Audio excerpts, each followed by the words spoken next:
Hey, my name is Chase Rayberg, and I've had the opportunity to work for Chick-fil-A for the past 9 years, 7 of those in a management capacity, and actually 5 of those as a general manager for the restaurant. My job at the restaurant is actually to develop leaders through our leadership development process and trying to help them get to the next level of being owner operators, which is my ultimate goal. But I'm still working through school.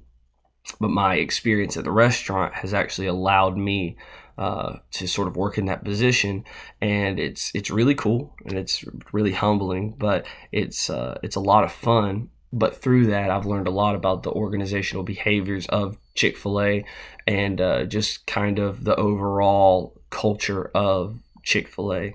Um, so a few of the, I guess, overarching ideas that we stress to leaders is human skill and emotional intelligence. There's conceptual skill because there's so many different aspects of any restaurant. So Chick-fil-A is not outside of that at all. Whether it's the back of the house, the front of the house, we've got a marketing team, office staff, just a whole lot of parts that work together to make the whole business happen. So the conceptual skill is very important. But the most important idea that we stress is that people are the key. Your team members and your customers are what makes the restaurant work. Is what makes this business what it is.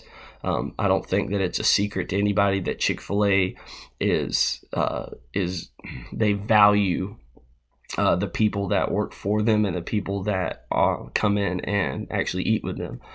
So that is the predominant thing that's pressed. We have to develop our human capital. And so in doing that, something that sets Chick-fil-A apart from most other restaurants, especially most of other quick service restaurants, is that we want everyone, whether they're in leadership capacity or not, to just to have all of the skills and knowledge that any of the other management has. A lot of businesses will encourage employees in all sorts of different ways and motivate them in all sorts of different ways, but there's something special about a team member that works in the back and breads chicken all day, but they can tell you all about our food cost, our labor cost, and those kind of things get people excited when they feel like they're involved in these things. They understand what the ultimate goal of what they're doing is. It's not just busy work anymore. It has a point. And that's something that we work really hard to stress. And so in doing that, we are encouraging and empowering our employees by giving them some level of ownership in the business, I guess. The hardest thing I think that I have to teach and stress, and and I'm still learning myself, is the way that people are motivated, because not everybody's motivated the same, because everybody's wired differently. So one person may be motivated by just understanding, like, this is what's going to happen. Our sales are going to increase by 4.5%. But some people, that matters very little to them. So what is it about the business and about what you're doing that is exciting to you that will motivate you? A lot of people are motivated by more personal things that would affect them immediately and tangibly.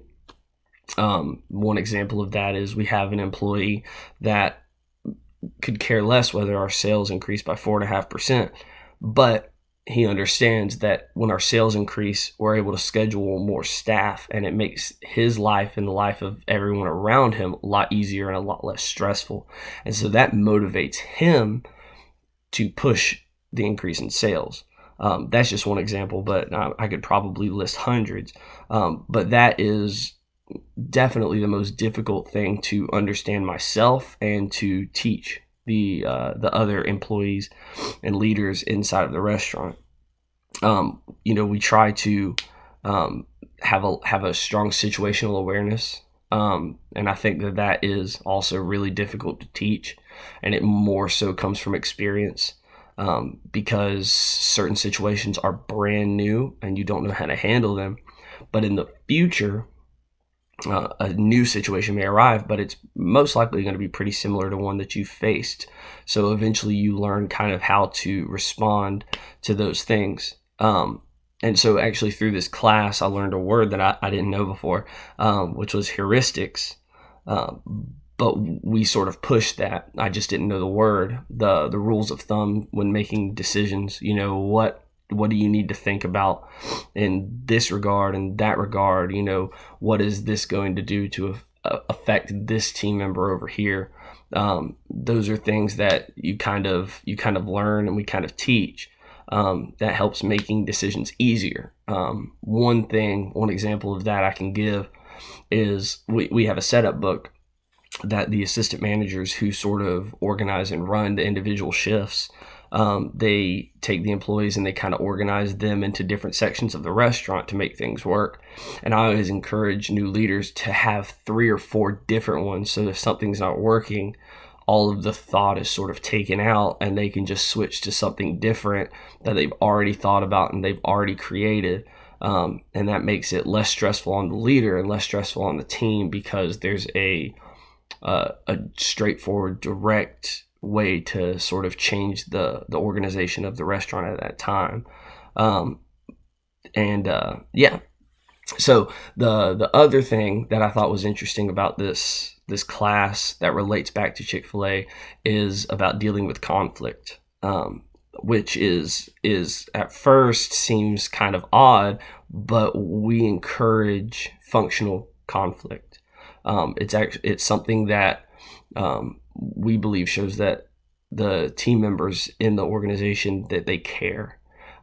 If everybody is easygoing and calm and there's nothing wrong all the time, they probably don't really care. But when there's a healthy dispute or disagreement between team members on how things should happen, whether that's task conflict or process conflict, which would be the two that we see most commonly, whenever you have these kinds of conflicts, it shows a passion for the business, and we encourage that, and we sort of ask that people don't shy away from that.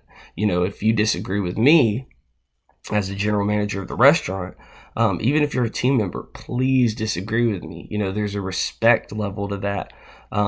Obviously that has to be there. Don't scream at me, but, dispute, explain why you think that we should do something different, because 90% of the time when somebody has done that, they've seen something that I haven't. I'm not in the kitchen all the time. I don't see how that affects those employees. So these healthy disputes on how the job should be done or what direction we're going, it's a good thing and it helps. And so that's something that we push really strongly. And in doing that, we're empowering those team members. My job is a whole lot easier if team members are able to lead themselves, if they're able to make decisions for themselves. And so empowering our team members is huge. So that's another concept from the book, being an empowering leader, allowing other team members, no matter where they sit in our hierarchy, that they can lead themselves in a lot of situations and they can make decisions that are good for the restaurant. Our organizational culture is obviously faith-based at Chick-fil-A, but that to some people might turn them away when they don't understand that it's an inclusive, empowering, trusting, and encouraging environment. Overall, the organizational, I could probably spend hours talking about the organizational behaviors and the culture of the restaurant. But those are just a few quick things. I think I hit several different ones from the book. But overall, our culture is empowering, trusting, and encouraging.